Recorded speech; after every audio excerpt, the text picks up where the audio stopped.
Chapter 4. She Who Wears the Trousers. Lord of yourself, unencumbered with a wife.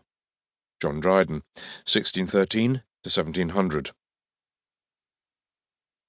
Society, especially the male section of it, has always had to tolerate bossy, nagging, and bad-tempered women. This trend continues in spite of a curious range of punishments, designed to stay the whiplash of their cruel and muscular tongues. One such implement was the ducking stool. This was a type of seesaw, or similar device, one end of which extended over a pond or river. The scold was seated upon the end which protruded over the water, while the operators controlled the other end. At the appropriate time, the unfortunate woman was lowered into the water, perhaps several times, in an attempt to stop her tongue, but there are reports of women emerging with their tongues still going at full throttle. A similar device was known as the cucking stool, but this was not used over water. An example of its role occurred at Leicester in 1467.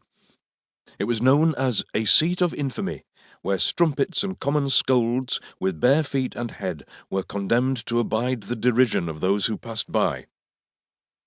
In Leicester's case, it was operated by the mayor, and the offending women were placed on the cucking stool before their own doors, and then carried to the four gates of the town.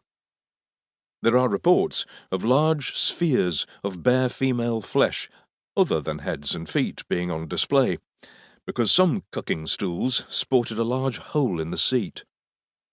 One vicious punishment for scolds was the brank, sometimes known as the scold's bridle, or gossip's bridle. The people of Macclesfield referred to their scold's bridle as a bridle for a cursed queen. The brank was a metal frame, rather like a heavy cage, which was placed over the woman's head and locked in position. At the point where her mouth faced the framework, there was a protruding piece of metal which went into the mouth, thus effectively halting her tongue.